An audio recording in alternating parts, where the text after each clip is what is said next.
Welcome to Neeti Katha Kids.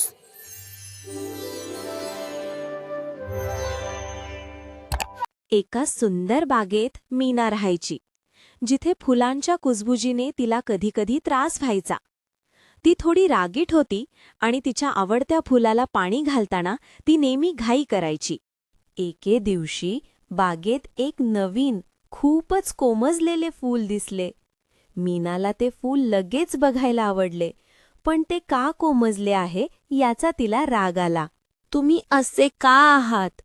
तिने फुलाला रागाने विचारले आणि त्याला थोडे जास्त पाणी ओतले, पण फूल आणखीच वाकले. तिच्या मनात निराशा भरली.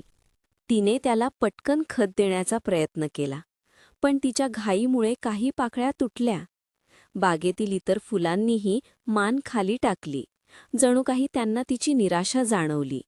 आता ते कोमजलेले फूल जवळजवळ पूर्णपणे वाळून गेले होते. मीनाला भीती वाटली की ते कायमचे सुकून जाईल. तिच्या डोळ्यात पाणी आले.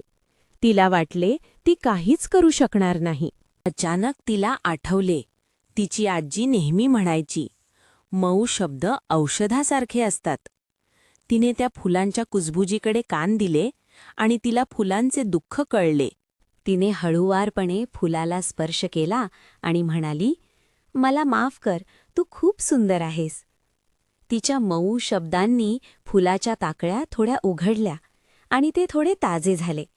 थोड्याच वेळात ते फूल पूर्णपणे उमलले. बागेतील सर्वात सुंदर फूल बनले. मीनाला कळले की मऊ शब्द फक्त फुलांनाच नाही तर सर्वांनाच बरे करतात. मऊ शब्द बरे करतात. Like, share and subscribe for more stories.